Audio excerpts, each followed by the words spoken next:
لله رب العالمين والصلاة والسلام على سيد المرسلين وعلى آله وصحبه أجمعين.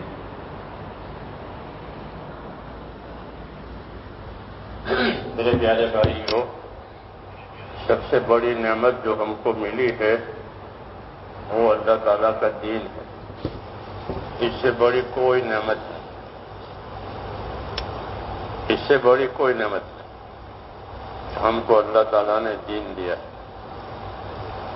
حدیث شریف میں یہ ہے کہ جب اللہ تعالیٰ کسی کو کوئی نعمت دے تو اس نعمت کا اس کے اوپر اثر ہو، یہ اللہ کو پسند.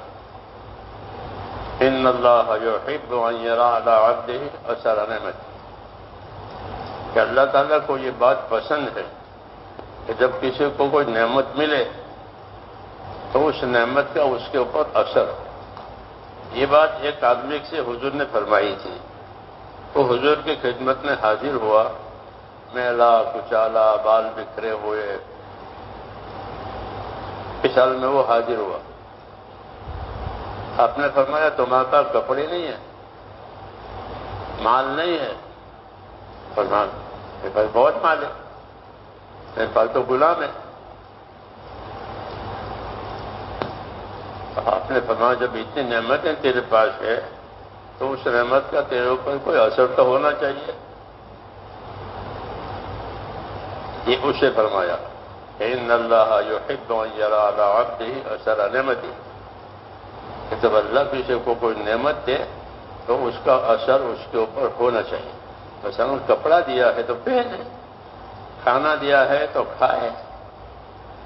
جی ہاں، اس نعمت کا اس کے اوپر اثر ہو، یہ اللہ کو پسند ہے. یہ نہیں کہ نعمت ایک طرف ہو اور یہ ایک طرف، یہ ایسا نہیں.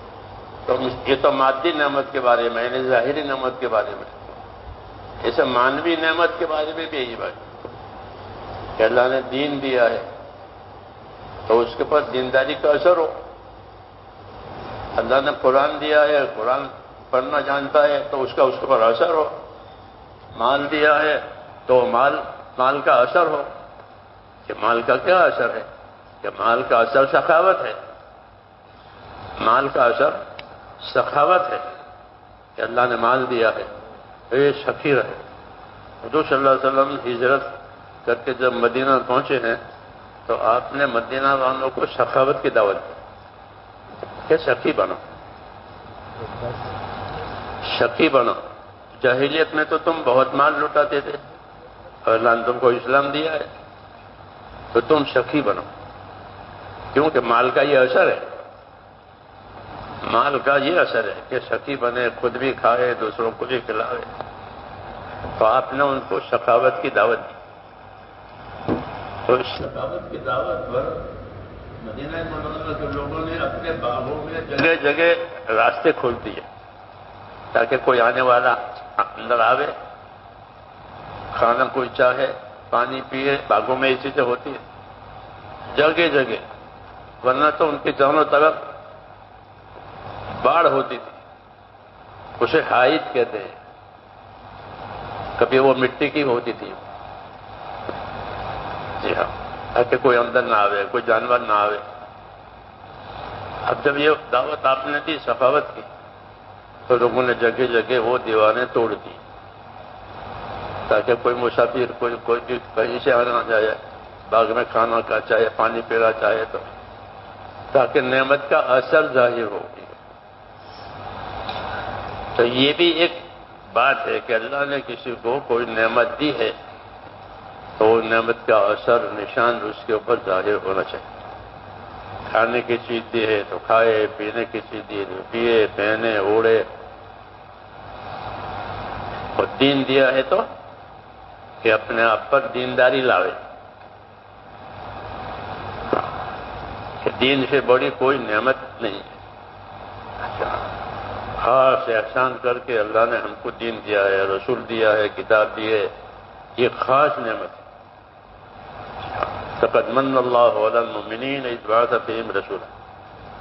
اللہ نے مسلمانوں پر خاص احسان کیا. یہ تو سب کے لیے ہے لیکن ان کے لیے خاصوں کے فائدہ اٹھائیں گے. کافر تو انکار کریں گے. تو اس لیے ان کا کہ تمہارے ساتھ خاص احسان کا معاملہ یہ کیا ہے کہ اللہ نے تم کو دین دیا ہے. اور جب دین دیا ہے تو وہ دین ایک نعمت ہے، اس کا اثر ہونا چاہیے. ان اللہ یحب ان یرى علی عبدہ اثر نعمتہ، کہ اللہ کو یہ بات پسند ہے کہ اپنے بندے پر اس کی دی ہوئی نعمت کا اثر ہو. تو دین دیا ہے تو کہ دینداری کا اثر اس کے اوپر ہونا چاہیے. اپنے ایمان میں تازگی پیدا کرے. پہلی بات اپنے ایمان میں تازگی پیدا کرے، اپنے ایمان میں قوت پیدا کرے. ایمان میں قوت کا مطلب یہ ہے کہ آخرت کی فکر پڑے، اللہ کے وعدوں کا یقین آوے، اللہ کے وعیدوں کا ڈر پیدا ہو جاوے. جی ہاں، یہ ایمان کی قوت. کیونکہ ایمان میں جتنی قوت آئے گی اتنی اللہ کے حکموں پر چلنے کی طاقت آئے گی. جیسے بدن میں جتنی طاقت آوے اتنی اپنی ضرورتیں پوری کرنے میں آسانی ہوگی. تو بدن میں طاقت نہیں ہوگی تو وہ اپنی ضرورتوں میں دوسروں کا محتاج ہوگا. تو بدن میں طاقت نہیں ہے، کوئی پانی پلاؤ، مجھے اٹھاؤ بٹھاؤ. کیوں؟ بدن میں طاقت نہیں ہے. تو جب بدن میں طاقت نہیں ہوگی تو بدن کے تقاضے پورے نہیں ہوں گے. دوسروں کا محتاج بنے گا یا پریشان ہوگا. فائدے کی بات ہے. کیوں کہ بدن میں طاقت نہیں ہے. ایسے ہی میرے بھائیوں، جب ایمان میں طاقت نہیں ہوگی تو ایمان کے تقاضے پورے نہیں کرے گا. ایمان کا کیا تقاضا ہے؟ ایمان کا تقاضا یہ ہے کہ اللہ کے نافرمانی سے اپنے آپ کو بچاوے. اپنے آپ کو اللہ کے نافرمانی سے بچانے میں ایمانی طاقت کو دخل ہے. جتنا ایمان میں قوت ہوگی، خدا کا خوف ہوگا، آخرت کی فکر ہوگی، تو وہ گناہ سے بچے گا. اور اگر یہ چیزیں اس کے دل دماغ سے غائب ہے تو جانور کی طرح ہو گیا. ہاں، تو کوئی فکر ہی نہیں ہے. یہاں منہ مارے، یہاں منہ مارے، اس کو لات مارے، اس کو سنگ مارے. جانور، کوئی قید نہیں، کچھ نہیں. جی ہاں، تو اس کا مزاج حیوانی بن جاتا ہے. جی ہاں، اس لیے میرے بھائیوں، اپنے ایمان میں طاقت پیدا کرنی ہے، اپنے یقین میں طاقت پیدا کرنی ہے. اس کا طریقہ یہی ہے کہ اپنے آپ کو دین کا پابند کرے. دینی اعمال جتنے ہوں گے، دینی محنت جتنی ہوگی، سیکھنے کی، سکھانے کی، عمل کرنے کی، دوسروں کو دعوت دینے کی، دوسروں کو محنت کرنے کی، یہ اپنے اندر قوت پیدا کرتی ہے. ایسا کمانے کی محنت سے کمانے والا مالدار بن جاتا ہے. بنتا ہی نہیں بنتا. اس لیے تو کماتے، اس لیے تو محنت کرتے. تو کمائی کی محنت سے کمانے والا مالدار بن جاتا ہے. پھر وہ راحت سے زندگی گزارتا ہے، مالدار ہو گیا. ایسے یہاں بھی ہے کہ ایمان کی محنت سے، ایمان کے اعمال کی پابندی سے اندر ایک قوت پیدا ہوتی ہے. اسے حکم ہے کہ جو عمل کرو پابندی سے کرو. جیسے اینٹ پر اینٹ، اینٹ پر اینٹ، یہ تو یہ صحیح ہے، اور ایک دن دیوار پوری ہو جائے گی. لیکن 2-4 دن یہ کام کیا پھر چھوڑ دیا تو یہ مکان کب بنے گا، یہ کب رہے گا اندر؟ ہاں، اس لیے دین میں ایک حکم ہے کہ اپنے آپ کو دین کے کام میں لگاؤ اور دین کے کاموں کے پابند کرو. کہ جس کام کو شروع کیا ہے اس کو آخر تک لے جاؤ. حضرت علی رضی اللہ تعالیٰ عنہ یہ کہتے تھے کہ تسبیح فاطمہ کہ میں نے سنی حضور سے کہ 33 مرتبہ سبحان اللہ، 33 مرتبہ الحمدللہ، 34 مرتبہ اللہ اکبر ہے، اس کو تسبیح فاطمہ کہتے ہیں. یہ 6 وقت پڑھی جاتی ہے، 5 نمازوں کے بعد اور کب کہ سونے سے پہلے 6 مرتبہ پڑھی جاتی ہے. فرماتے تھے کہ جب سے میں نے یہ سنی ہے میری یہ تسبیح فاطمہ کبھی فوت ہی نہیں ہوئی. حالانکہ سب جانتے ہیں کہ وہ فرض نہیں ہے. یہ تسبیح فرض ہے. فرض تو یہ 5 ہے، کلمہ، نماز، روزہ، زکات، یہی فرض ہے۔ جی ہاں، یہ فرض نہیں ہے۔ وہ یہ جانتے تھے مسئلہ کہ یہ فرض نہیں ہے، لیکن ہم کو ایک رہبری دی ہے کہ اس کو پڑھو،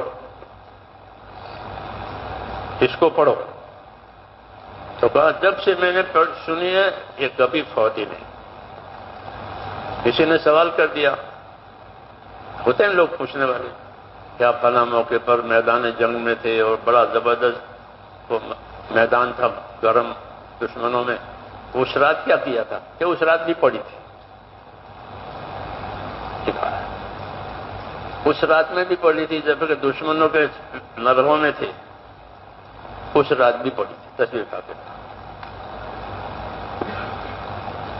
یہ مثال ہے، اس سے زندگی بنتی ہے، کبھی کرے کبھی نہ کرے، تو یہ تو کھیل ہو گیا۔ جیسے کھلاڑی جی چاہتا ہے تو کھیلتا ہے، اور جی نہیں چاہتا تو کہ نہیں کھیلتا، میرا تم کھیلو۔ یہ دین کو کھیل بنانا ہوا، کہ اپنے دین کو کھیل بنایا۔ کھیل کیا جائے بے مقصد کیا۔ کھیل بنانے کے مطلب ہے کہ اس کو اپنا مقصد نہیں بنایا، ہوا ہوا نہیں ہوا نہیں ہوا، ایسا نہیں ہے، ایسا نہیں ہے۔ کہ دین تو کھانے پانی سے بھی زیادہ ضروری ہے۔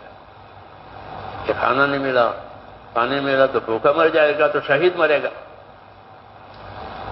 لیکن بے دین مرے گا تو بے دین مرے گا تو گردن پکڑی جائے گی۔ بھوک پیاس میں مسلمان مر جاوے تو اس کو اس کی بھوک پیاس کا ثواب ملے گا، کہ بھوک سے پیاس سے موت آ گئی، مصیبت میں مرا، تو مصیبت مسلمان کو ایمان کی وجہ سے رحمت بنتی ہے۔ جی ہاں، کوئی بھی مصیبت آوے اس کے اوپر تو وہ اس کے ایمان کی وجہ سے وہ رحمت بنتی ہے، گناہ معاف ہو جاتے ہیں، یا گناہ میں نہیں ہے تو وہ مصیبت کا ثواب ملتا ہے۔ تو مصیبت مسلمان کے لیے اوپر سے مصیبت ہے، اندر سے رحمت ہے، اس کے ایمان کی یہ برکت ہے۔ تو بھوکا پیاسا مر گیا تو اس کو بھوک پیاسا ثواب ہے، لیکن بے دین مر گیا تو بڑا مسئلہ ہوگا، بڑا مسئلہ ہوگا۔ اس لیے جو دینداری، جو دین ان کو اللہ تعالیٰ نے دیا ہے اس کا ہم پر اثر ہونا چاہیے۔ جیسے نعمت کا اثر میں نے کہا نا کہ جو نعمت ملی تو نعمت کا اثر ہمارے اوپر ہو، تو اس اثر کا یہ مطلب ہے دین دیا ہے تو ہمارے اندر دینداری، کہ دین کو سیکھیں، دین کو سکھائیں، دین کو پوچھیں، پوچھنے کے بعد پوچھیں، سیکھنے کے بعد سیکھیں، تو زندگی عمل پر آئے گی۔ اور یہ بات نہیں ہوگی تو زندگی بہہ جائے گی، جو تو پانی ہے بہہ رہا ہے روز روز، اسے قابو میں نہیں ہے۔ جی ہاں، اس لیے اس کو غنیمت سمجھنا ہے کہ زندگی میں دین آوے۔ ہاں، ایمان کی مجلسوں میں بیٹھنا، ذکر کی مجلسوں میں بیٹھنا، اس سے ایمان کو طاقت ملتی ہے، اور ایمان کو طاقت ملنے کی وجہ سے وہ اپنے آپ کو گناہ سے بچا لے گا۔ ہاں، ایمان کی طاقت کی وجہ سے گناہوں سے آدمی بچتا۔ جب تک مسلمانوں میں ایمان کی طاقت نہیں پیدا ہوئی تھی، اللہ تعالیٰ نے حرام چیزوں کو ان پر حرام نہیں کیا تھا۔ لوگ شراب پی کر کے نماز میں آتے تھے، تو ان کو نہیں کہا مت پیو، کیونکہ جب تم شراب پیو نشا کا اثر ہو تو نماز مت پڑھو، کیوں کہ ان کے اندر ابھی حرام سے بچنے کی طاقت نہیں آئی تھی، ان کا ایمان ابھی کچا تھا۔ جب ان کے ایمان میں پختگی آئی، پکا ہے، پھر یہ چیزیں بند حرام، ورنہ وہ ان میں تو ایمان تھا۔ عائشہ صدیقہ فرماتی تھی اللہ پہلے سے اللہ کہتا کہ شراب حرام ہے، زنا حرام ہے، تو کوئی بھی نہیں بچتا، کیوں کہ ان میں بچنے کی طاقت ہی نہیں تھی ایمان میں۔ کہ گناہوں سے بچنے کے لیے ایمان کی طاقت چاہیے، فرائض کو ادا کرنے کے لیے بھی ایمان کی طاقت چاہیے۔ ایمان میں طاقت ہوگی تو فرض ادا کرے گا، سردی ہوگی تو بھی نماز پڑھے گا، گرمی ہوگی تو بھی نماز پڑھے گا، جی ہاں، بیمار ہوگا تو بھی نماز پڑھے گا، کیوں؟ اس کے ایمان میں طاقت ہے. تو وہ حالات کے مقابلے میں دین پر چلنے کے لیے ایمانی طاقت ہوتی ہے. اگر ایمانی طاقت نہیں ہے تو وہ حالات کے مقابلے میں دین پر نہیں چل سکے گا، بلکہ وہ حالات کی وجہ سے ہار جائے گا. ہاں، یہ تو حالت اچھی نہیں ہے، حالت اچھی جیسے آج کل ہو رہا ہے. ہاں، کہ حالات کی وجہ سے ہار گئے. یہ کیوں؟ کہ ان کے ایمان میں قوت نہیں ہے. اپنی ضرورتوں کے لیے حالات کو نہیں دیکھتے لوگ، دیکھتے ہیں اپنی ضرورتوں کے لیے، سردی ہو گرمی ہو، ہاں اپنی ضرورت پر کرے. یہ ضرورت کا تقاضا ہے، ایسے دین کا تقاضا ہے. اس لیے اپنی دینداری کو مضبوط کرنے کی ضرورت ہے. خاص طور سے یہ زمانہ، یہ وہ زمانہ ہے کہ جہالت پھیل جائے گی. حدیثوں میں ہے جہالت پھیل جائے گی، کسی کو کوئی پرواہ نہیں. ہاں، جہالت پھیل جائے گی، مال بڑھ جائے گا. حدیثوں جہالت پھیل جائے گی، مال بڑھ جائے گا.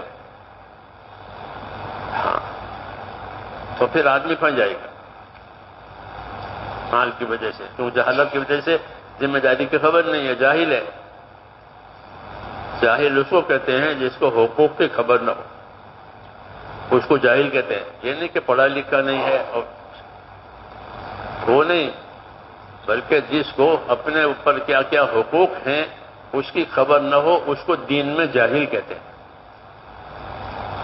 ہاں، یہ جاہل آدمی ہے، اس کو خبر نہیں اللہ کا کیا حق ہے، رسول کا کیا حق ہے، کتاب کا کیا حق ہے. ایسی خبر نہیں ہے. جیسے آج ہے کہ لوگ دین سیکھتے نہیں ہیں تو ان کو حقوق کی کوئی خبر نہیں. اس لیے دین سیکھنا ضروری ہے کہ دین سیکھیں، دین کی محنت پر اپنے آپ کو لگائیں تاکہ ایمان پر زندگی گزرے. یہ پہلی ضرورت. حضرت عمر فرماتے تھے کہ جیسی زندگی گزارو گے ویسے مرو گے، جیسے مرو گے ویسے اٹھو گے. یہ سب کے لیے ہے. اس لیے میرے بھائیوں، یہ کوئی معمولی باتیں نہیں ہیں، یہ بہت ضروری بات ہے کہ اپنے آپ کو دیندار بنانا، اپنے ماحول کو دیندار بنانا، اپنے اہل و عیال کو دیندار بنانا. ہاں، تو مالدار بنانے کے لیے تو سب تیار ہیں کہ وہ ہم مالدار رہیں اور ہمارے اہل و عیال مالدار رہیں. یہ تو عام ہے. ہاں، لیکن یہ چیز اصلی نہیں ہے. مال سے اتنا نفع ہوگا جتنا اللہ نے لکھا ہے، چاہے لاکھ ہو، 1.5 لاکھ ہو، کروڑ ہو، لیکن جتنا اللہ نے لکھا ہے اتنا ہی اٹھائے گا فائدہ، باقی تو سنبھال کے رکھے گا. ہاں، سنبھالنے والا ہے، چوکیدار ہے، چوکیدار ہے مال کا. اس لیے اس کو نادان کہا ہے کہ جو مالدار بننے کے لیے مال جمع کرے تو اس کے اندر عقل نہیں ہے. یہ حدیث میں ہے. مالدار بننے کے لیے مال جمع کرے تو کہ اس میں عقل نہیں. یہ جمع کرنے کی چیز ہی نہیں ہے، یہ تو خرچ کرنے کی چیز ہے. مال یہ تو خرچ کرنے کی چیز ہے، جمع کرنے کی چیز ہی نہیں ہے. ہاں، تو قرض اس لیے اللہ تعالیٰ نے مال میں حقوق بتائے ہیں بہت سارے. ہاں، فرض حقوق، واجب حقوق، مستحب حقوق. کیوں؟ یہ قرض کرنے کے لیے اس کو اسی لیے پیدا کیا ہے. یہ زندگی کا سہارا ہے مال، کہ مال زندگی کا سہارا. حدیث شریف میں کہ مال زندگی کا سہارا ہے. بہت سی آفتیں، مصیبتیں مال کی وجہ سے ٹل جاتی ہے. ہاں، راحت آ جاتی ہے. نعم المعونہ حدیث شریف میں کہ مال بہترین سہارا ہے، تو اس سے حاجت پوری ہو جاتی ہے، راحت ملتی ہے، حقوق ادا ہوتے ہیں. اس کے لیے اس کو پیدا کیا ہے. اس لیے پیدا کہ جمع کر کے رکھے ہو. اس لیے ہمارے دل میں اصل دینداری ہے. جب دینداری ہوگی تو یہ ساری باتیں سامنے ہوگی کہ بھائی یہ مال ہے، یہ تندرستی ہے، یہ فرصت ہے، یہ تندرستی سے فائدہ اٹھاؤ، فرصت سے فائدہ اٹھاؤ، مال سے فائدہ اٹھاؤ. یہ نہیں کہ تندرستی، فرصت، مال، اسے عیش کرو. یہ منع ہے. عیش کرنا منع ہے.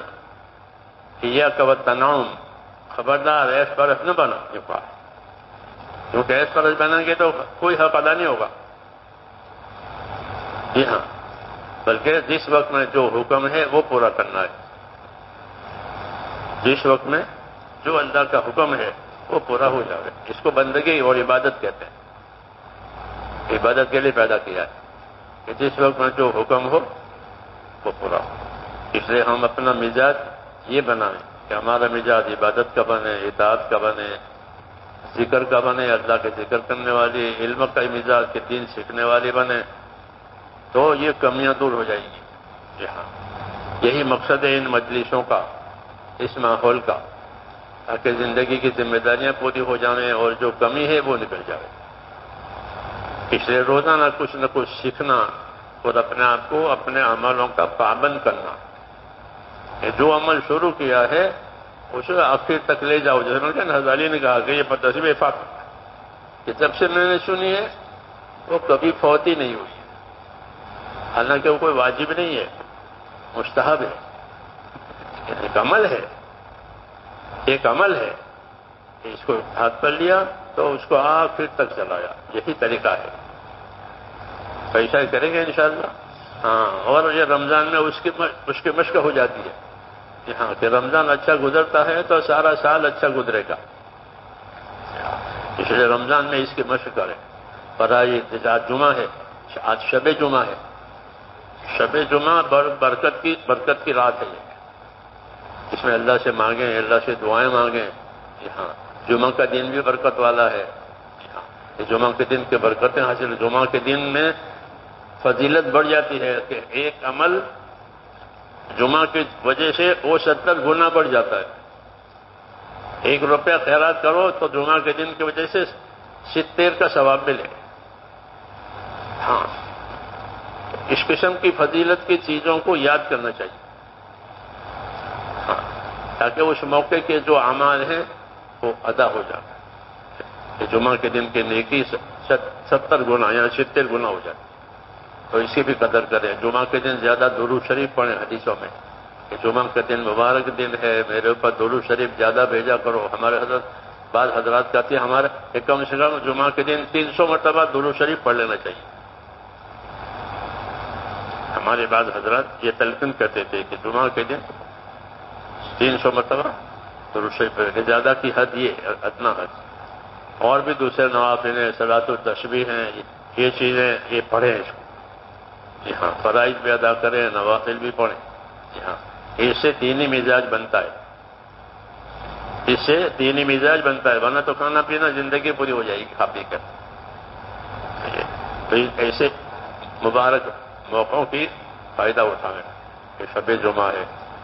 سورہ دخان جمعہ کے دن پڑھنے والا، جمعہ کی شب میں کوئی پڑھے تو صبح اس کی مغفرت ہو جائے گی. یہ فضائل ہے. فضائل کو اس لیے یاد کرنا ہے تاکہ موقع کا عمل قابو میں آ جائے. جی ہاں، اس لیے فضائل سنائے جاتے ہیں کہ اگر فضائل یاد ہوں گے تو موقع کا عمل قابو میں آئے گا.